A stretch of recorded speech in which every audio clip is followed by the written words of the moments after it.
Hello and good morning to all you students. Class 9th page के अंदर chapter चल रहा है वर्क एनर्जी एंड पावर का। इसमें वर्क का पोर्शन हमने पूरा कर लिया और उसके कुछ न्यूमेरिकल हमने कल किए थे।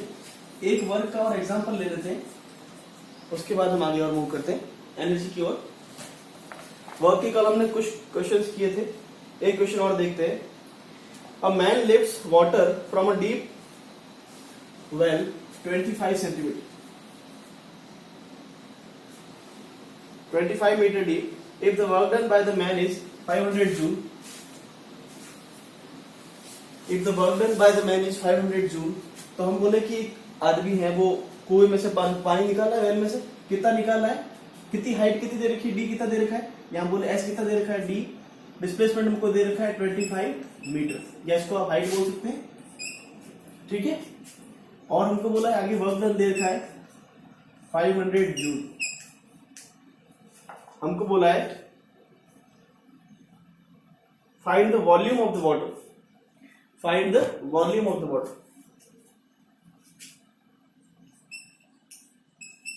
फाइंड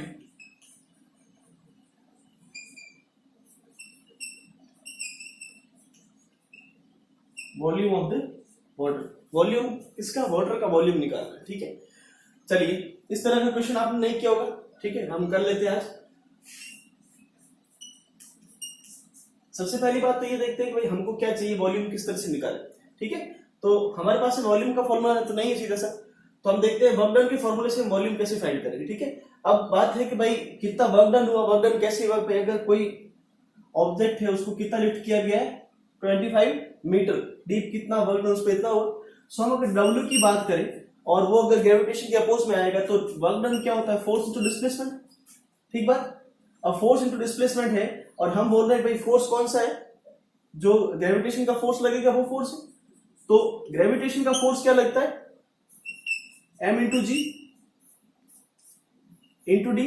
कोई दिक्कत नहीं, ऐसे क्वेश्चन हमने किए, ठीक है। अब आगे देखिए, अब हमारे पास में w का फॉर्मूला क्या आ गया, एम जी, और d की जगह में अगर हाइट को कंसीडर करो h को, यहां तक की बात, ठीक है। तो वर्क डन का हमारे पास फॉर्मूला आ रहा है एम जी एच, ठीक है। अब यहां से देखिए कि अगर मैं m की बात करूं, m क्या चीज है, मास, तो मैं इसको इक्वेशन 1 नाम दे देता हूं, आगे भी और काम में करेंगे। अब आगे देखिए, हम जानते हैं भाई वॉल्यूम, डेंसिटी और मास के अंदर एक रिलेशन होता है, जानते हैं आप लोग। डेंसिटी इज इक्वल टू होता है मास अपॉन वॉल्यूम, याद है, भूल गए, पिछले चैप्टर में हमने सारा किया। डेंसिटी क्या होता है, मास अपॉन वॉल्यूम। हमको क्या चाहिए, वॉल्यूम, तो वॉल्यूम का फॉर्मूला क्या हो जाएगा, सीधा लिख लेता हूं v। वॉल्यूम का फॉर्मूला क्या हो जाएगा, मास अपॉन डेंसिटी। ये बात समझ में आएगी आपको, नहीं आएगी, मास अपॉन डेंसिटी। तो वॉल्यूम का हमारे पास फॉर्मूला क्या है, मास इंटू डेंसिटी। अगर आपको विजिबल नहीं है फिर से लिख लेता हूं, वॉल्यूम इज इक्वल टू आ गया मास अपॉन डेंसिटी, ठीक बात। अब देखिए हमारे पास वॉल्यूम हमको निकालना है, हमको क्या दे रखा है, मास। तो चलिए मास का फॉर्मूला बना लेते हैं। मास का फॉर्मूला में अगर यहां से देखिए आप, मास का फॉर्मूला क्या आएगा, mass is equal to volume into density, ठीक है। तो वॉल्यूम इंटू में डेंसिटी, ये है इक्वेशन 2। अब बाय इक्वेशन 1 एंड 2 हमारे पास जो मास का फॉर्मूला यहां पे था उसकी जगह हम वॉल्यूम इंटू डेंसिटी रख देते। चलिए पुट करते हैं वैल्यूज।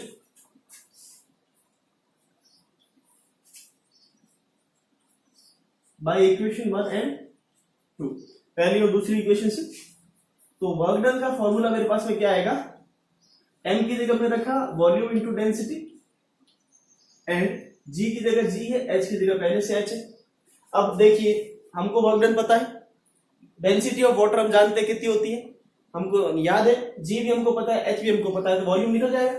तो इस वॉल्यूम का मैं अगर फॉर्मूला बनाऊं तो वॉल्यूम का फॉर्मूला क्या बनेगा, w upon d density into g acceleration due to gravity into h, ठीक बात। चलिए वैल्यू पुट करते हैं, इधर वाला पोर्शन नोट कर लें, इधर वाला पोर्शन नोट करें।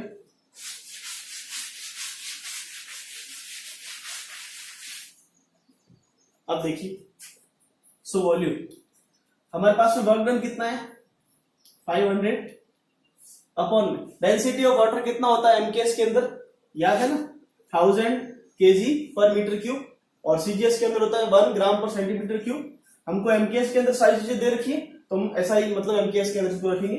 जी की वैल्यू जानते हैं कितनी होती है 10 मीटर पर सेकंड स्क्वायर, और एच भी हमको दे रखा है 25 मीटर। तो हमारे पास में वॉल्यूम कितना आ जा रहा है 0.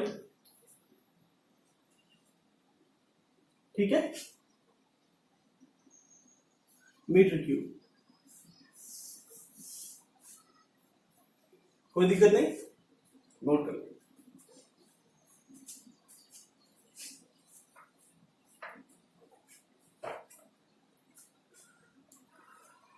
नोट कर लिया। चलिए अब वर्क डन खत्म हो रहा है तो हम नेक्स्ट टॉपिक स्टार्ट करते हैं एनर्जी का।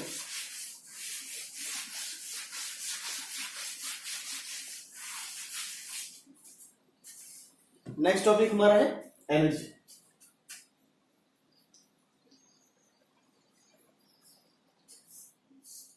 अब एनर्जी की हम बात करें, वर्क और एनर्जी में क्या रिलेशन है पहले आप ये समझिए। वर्क का मतलब भाई हमने जो काम किया, अगर किसी एक ऑब्जेक्ट के ऊपर आपने फोर्स लगाया F और उसने कुछ डिस्प्लेसमेंट लिया D, तो आप बोलेंगे F डॉट D को क्या बोलते हैं, वर्क डन बोलते हैं। अब एनर्जी का मतलब है कैपेसिटी टू डू वर्क, कोई काम करने की कैपेसिटी होगी उसको हम क्या बोलेंगे, एनर्जी बोलेंगे। एनर्जी और वर्क तो हम छोटी छोटी बातें पहले कर लेते हैं। एनर्जी और वर्क को एक दूसरे के इक्विवेलेंट माना जाता है। इक्विवेलेंट मानना मतलब कि ये दोनों एक दूसरे के इक्विवेलेंट होते हैं, मतलब एक जैसे बिहेव करते हैं, एक जैसे इनके फॉर्मूले होते हैं और एक जैसे इनकी यूनिट होती है, आगे हम देखेंगे।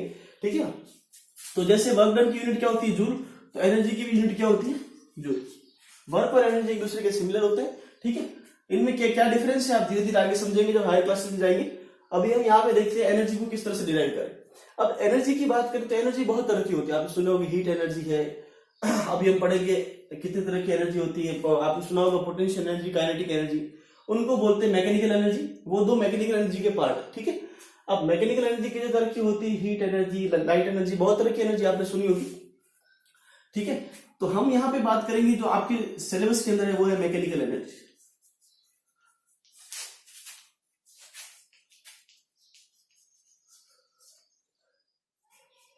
मैकेनिकल एनर्जी, मैकेनिकल एनर्जी मतलब कि मैकेनिक्स के अंदर ये इतने वर्ड का मतलब ही होता है किसी भी काम को करना। अगर आप कोई भी वर्क करते हैं, किसी भी तरह का फिजिकल वर्क करते हैं, तो वो मैकेनिक्स के अंडर में आता है। मैकेनिक्स में हम वही सारी चीजें पढ़ते हैं जो फिजिकली हम ऑब्जर्व करते हैं।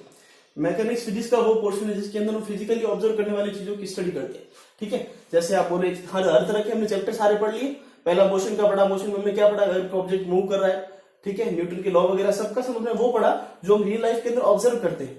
ठीक है ना, तो मैकेनिक्स का हम जहां मैकेनिकल एनर्जी आती है तो हम वहां ये बोलते हैं कि ऐसी एनर्जी जो किसी भी तरह के काम को करने से आती है उसको क्या कहते हैं, मैकेनिकल एनर्जी। मैकेनिकल एनर्जी दो तरह की होती है। पहली होती है काइनेटिक एनर्जी एंड दूसरी होती है पोटेंशियल एनर्जी।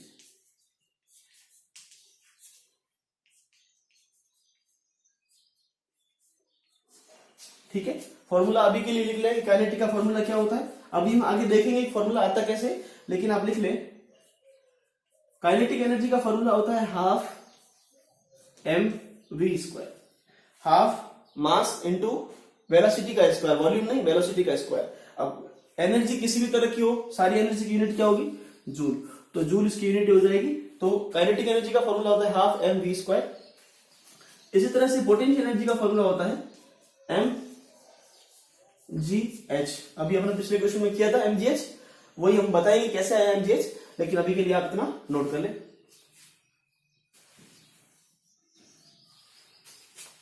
चलिए अब देखते हैं कि पोटेंशियल और काइनेटिक एनर्जी का रिलेशन किस तरह से आता है। आपने बोला सर फॉर्मूला होता है हाफ mv², काइनेटिक एनर्जी का कैसे आता है, देखते हैं इस तरह से। भाई मान लीजिए एक ब्लॉक है,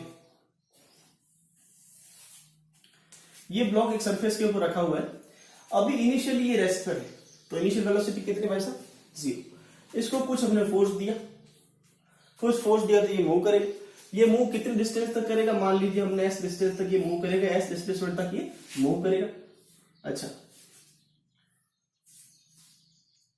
एस डिस्प्लेसमेंट कवर करने के बाद ऑब्जेक्ट कुछ इस जगह पे आ गया और इसकी फाइनल वेलोसिटी कितनी होगी, वी होगी, ठीक है, where v is not equal to zero.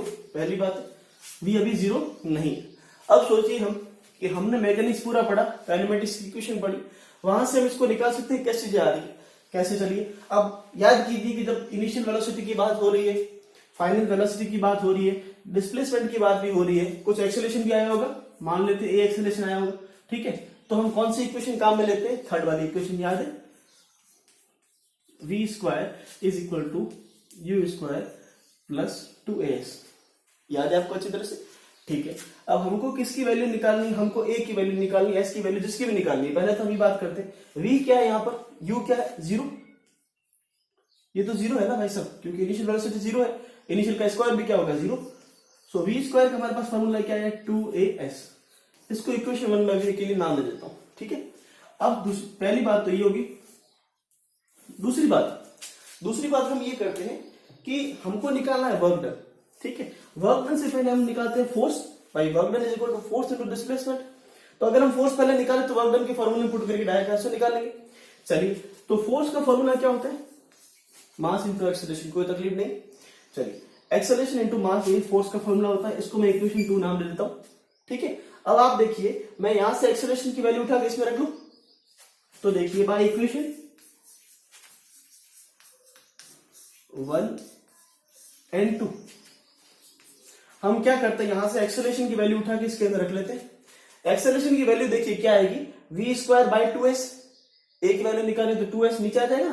तो देखिए मैं वैल्यू पुट कर रहा हूं डायरेक्टली, m की जगह m और a की जगह क्या आया, v स्क्वायर बाई 2a, कोई दिक्कत नहीं, इसको इक्वेशन नंबर 3 नाम दे देते हैं, ठीक बात। अच्छा, अब देखिए वर्क डन, थर्ड वाला पोर्शन है वर्क डन।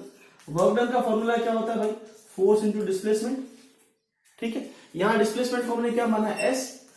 अब फोर्स की वैल्यू हमने यहां से निकाली, क्या आ रही है, m into v square by 2s, और डिस्प्लेसमेंट हमने यहां पर s लिया है, s लिया है, s से s को कैंसिल आउट हो गया।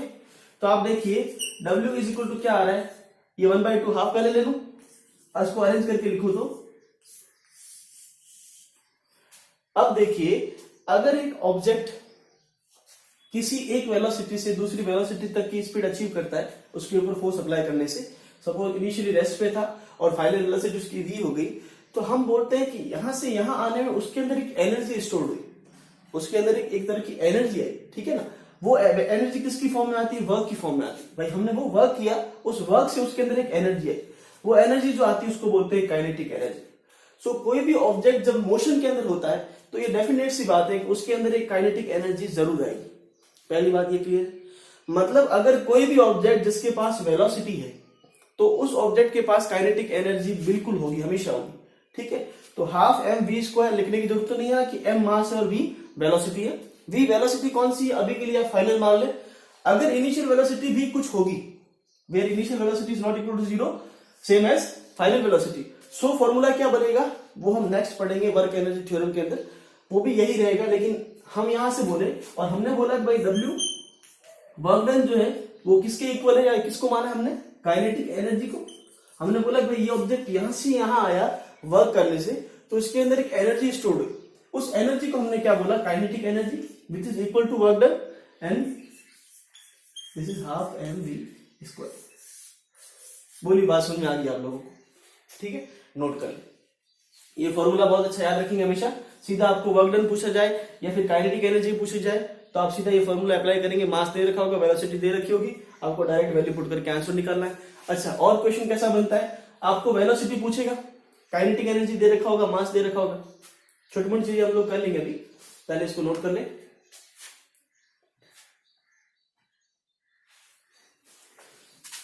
चलिए,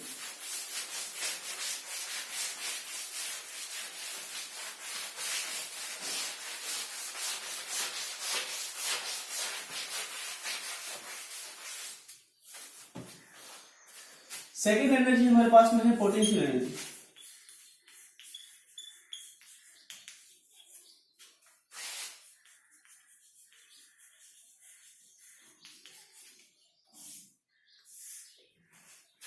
फर्स्ट हमने काइनेटिक की बात की, सेकंड करेंगे पोटेंशियल एनर्जी की बात। पोटेंशियल एनर्जी किसी ऑब्जेक्ट के अंदर किस तरह से आती है पहले ये समझिए। जब भी कोई ऑब्जेक्ट किसी हाइट पे जाएगा, मतलब कोई ऑब्जेक्ट सपोज नीचे ही चौक पर रखा हुआ था, मैंने चौक को ऊपर की साइड लिफ्ट किया, तो ये जो ग्राउंड फ्लोर मतलब 0 से मैंने इसको किसी एच हाइट पे लेके आया, तो इसके अंदर एक एनर्जी स्टोर होती है। कैसे पता चला सर हमको? क्योंकि जब आप वापस आप इसको रिलीज करोगे तो नीचे की ओर जाएगा, नहीं जाएगा? तो इसमें कोई एनर्जी उसकी वजह से नीचे की ओर जाएगा, सही? क्योंकि जब आप इसको टॉप मोस्ट पॉइंट पे लाओगे तो इस जगह पे अब इसकी वेलोसिटी क्या है? 0। अब इसकी वेलोसिटी 0 है, ये किधर ही नहीं जाएगा, तो ये नीचे किस साइड से जाता है? पोटेंशियल एनर्जी की वजह से, या फिर ग्रेविटेशन का फोर्स भी इसको बोलते हैं। अब पोटेंशियल एनर्जी पहले तो ये होगी। दूसरी पोटेंशियल एनर्जी आप देखते हैं स्प्रिंग वाली, आप हायर क्लास में जाके अच्छे से पढ़ेंगे, थोड़ा समझा देता हूँ। स्प्रिंग एनर्जी, स्प्रिंग एनर्जी को भी पोटेंशियल एनर्जी का ही पार्ट बोलते हैं। कैसे? सपोज आपने स्प्रिंग को इस साइड कंप्रेस किया, ठीक है, तो आप देखिए कि स्प्रिंग कुछ इस तरह से कंप्रेस हो जाएगी, यहां तक आ जाएगी, ठीक है। अब उसको यहां होना चाहिए था, यहां तक कंप्रेस हुई, तो यहां से लेकर इस डिस्टेंस तक लाने में आपने एक वर्क डन किया, एक वर्क किया। वो वर्क किसके बराबर है? इसके अंदर जो एनर्जी स्टोर हुई। क्योंकि अगर इसके अंदर एनर्जी स्टोर नहीं हुई तो जैसे आपने इसको फिर से रिलीज किया तो वापस अपनी इनिशियल पोजीशन पे आएगा। कैसे आया वो? क्यों इसलिए आया क्योंकि इनिशियल इसके पास कुछ एनर्जी पहले नहीं थी। जब आपने इसको कुछ इस पे कुछ वर्क डन किया तो इसके अंदर एक एनर्जी स्टोर हुई, जिसको हम बोलते हैं पोटेंशियल एनर्जी। जब आपने इसको रिलीज किया तो ये फिर से अपनी इनिशियल पोजीशन पे आ जाएगा। तो ये भी पोटेंशियल एनर्जी है। और हम अगर के ऑब्जेक्ट को एच हाइट पे लिफ्ट करते हैं तो वो भी पोटेंशियल एनर्जी होती है, उसी की हम यहाँ बात करेंगे। पोटेंशियल एनर्जी का फॉर्मूला आपको लिखना है, क्या होता है? mgh। कैसे होता है देख लेते। देखिए, मानिए कि मास का ब्लॉक है, इसको हमने ऊपर की ओर लिफ्ट किया यहां तक। सपोज हमने इसको यहां तक लाया, एच हाइट तक। ये हाइट कितनी है? h। अब आपको बोला कि इसकी पोटेंशियल एनर्जी फाइंड कीजिए। भाई हमको सीधा तो पोटेंशियल एनर्जी नहीं पता, तो हम कैसे निकालेंगे? देखिए, हम तो जानते हैं वर्क को, भाई वर्क को हम जानते हैं। वर्क क्या होता है? किसी भी ऑब्जेक्ट पे जो फोर्स लग रहा है उस फोर्स इंटू डिस्प्लेसमेंट। और फोर्स इस पे जब हम इसको ऊपर की ओर लेके जा रहे हैं, किसी ऑब्जेक्ट को ऊपर की ओर लेके जा रहे हैं, तो फोर्स क्या लग रहा है? हमने क्वेश्चन में किया ग्रेविटेशन का force, which is m into. तो पहले मैं लिखता हूं फोर्स इंटू डिस्प्लेसमेंट, वर्क का फॉर्मूला होता है। अब हमारे पास जो फोर्स लग रहा है वो कौन सा है? ग्रेविटेशन का। और ग्रेविटेशन फोर्स को क्या लिखते हैं? m इंटू जी। डिस्प्लेसमेंट कितना होगा? h हाइट तक, तो हम क्या बोलेंगे? h हाइट तक इसका डिस्प्लेसमेंट हुआ। तो आप देखिए जो गिवन वर्क डन है वो कितना आया? mgh। और ये वर्क डन करने पर इसके अंदर जो एनर्जी स्टोर हुई उसी एनर्जी को क्या कहते हैं? Potential energy. तो हम यहां पे लिख देंगे W is equal to potential energy and that is mgh। ठीक है, नोट कर ले इसको।